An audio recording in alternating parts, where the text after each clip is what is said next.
Hi guys, welcome to the fourth game I'll be showing from the round one of the Africa Super Zonal Chess Championship. This is a game between um Hachim, who's playing the white piece, is rated 1840 against Nassr Lina. In this position here, white start with pawn to e4, c5 followed immediately, introducing the Sicilian defense. So bishop to c4, e6, knight to c3, knight to c6, knight to f3. We have pawn push to a6. After pawn to d4, pawn takes, knight takes, then queen goes to c7. You see, queen to c7, it's a developing move here, but I see it as a deceptive move also. This bishop is not defended, so for lower rated players, they tend to forget their pieces. It is possible there can be a slight exchange and the bishop might be captured. So what did Hachim do in this position? Well, he saw this and decided to go with bishop to b3. Just taking the bishop away from this attack, an extra attack. Have that in mind. It's very important. So we learn from experienced players. With b5, you notice that if the bishop was on c4, the pawn would have attacked the bishop and the bishop had to make that move. So Hachim made the move earlier to avoid b5 harassment. Now, bishop to e3 comes up in preparations to castle the long side and also add a defender to the knight on d4. Bishop to b7, queen to d2, pawn push. Here we have pawn to e3. Sorry, pawn to f3, defending this pawn, forming a beautiful nice chain here, limiting the strength of this bishop on the light squares. Rook to c8. Here, Hachim castled. Well, I have really observed some things as I play chess, and I discovered that in a certain game played by Mikhail Tal, you see, there was a rook here on c8 and a queen here on c7. You see, these two pieces are now strong. Your opponent has already anticipated that you castle this long side, that the king will end up being on c file. Did you notice? So after the castling, you just place your king right in front of this attack. Every other plan, including strategic play, will be towards opening up this file to go straight against the white king. This idea is played at top level. Even at beginner stage, you will see this concept. So what really happened from this position is what we are about to find out now in this game. Well, from here, there was knight to a5. King moves away, trying to keep the king out of the snares and the sting of these two pieces. Well, can you keep the king away for long? Knight came. Knight to here, c4 is actually deadly, attacking the queen, attacking the bishop. You can't just allow a piece like this stay here. So Hachim instantly eliminated that knight. Lina came in with the queen. In this position, these two pawns plus this bishop and the rook are just enough to cause attacking havoc on this queen side. You see, I love the kind of thing that Lina did here. She actually arranged her attack systematically after spotting loopholes. I'll show you what those loopholes are in the next few moves. After queen takes on c4, there is g4 right away. This is the point where Hachim starts launching king side attack. The king is sitting in the center. This move looks very ideal, supported by h4, then expansion and so on. However, d6 comes up, knight to b3 followed. After queen to c7, we have h4. the attack starts coming. Hachim decides to throw these pawns with the intention to slide the rook in, cause problems on the king side, while this king is still in the center. This is known as storming the king, opposite side castling, and the both players are already playing for the initiative to attack the king and provoke checkmate. Knight to d7 followed, preventing losing a tempo after pawn to g5. Bishop comes up, taking over this full diagonal. Knight came in blocking. We have bishop takes, pawn takes. Now, let me talk about the strategic movement of that knight. You know, it is possible to block with a pawn. Yeah. But I don't really understand why Lina played this move until I take a closer look. You see, she wanted the pawn to be the last piece standing on that square to prevent this. So this is going to be a base for these two pawns. So to avoid a pawn standing on f4, she places a pawn on e5. So these two pawns, for now, are not as strong as they should be. In this position here, it is white to play. What should white do? Let's focus on this queen side where the king is standing at the moment.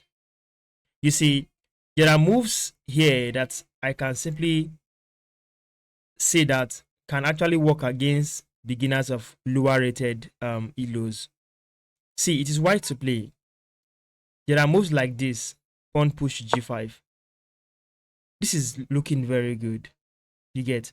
And with what we have been saying before in this game, these players have been playing moves that solve problems in the next move.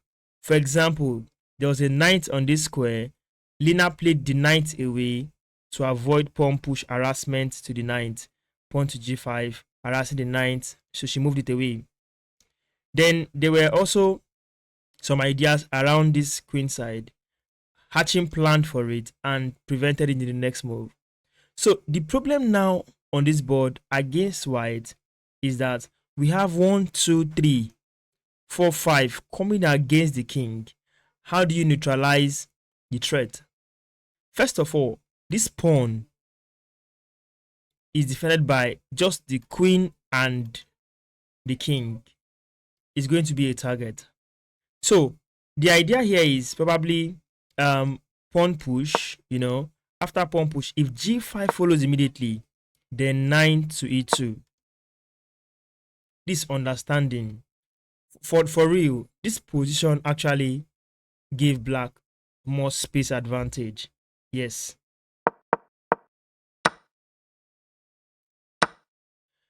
There is also an idea with giving up a knight to a5. This move might look very silly, but queen takes.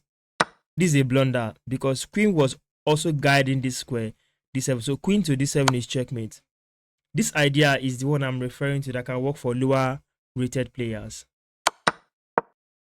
However, in this position, with the anticipation to stop pawn to b4, Hachim actually played a3. Lina thought for a while and said, okay, the way to get to this pawn is by kicking away the blocking defender at the moment. So what she did was to play a very strong attacking move. Pawn moving to b4. With pawn to b4, you're attacking the knight and you're asking questions. Do you want to leave the knight there or take the knight away? Then this pawn also is available to capture the pawn. Hachim went on to capture the pawn. Bishop came in and now creates a problem. An inactive piece instantly became a powerful sniper, attacking the queen via an extra attack. Pins the knight to the queen with an intention for black to gain a pawn in this position. Let me take, for example, there's a random move like this now in this game. Bishop takes, pawn takes, queen takes, rook takes. Lina would gain a pawn with this variation. Then at the moment, the king is almost exposed.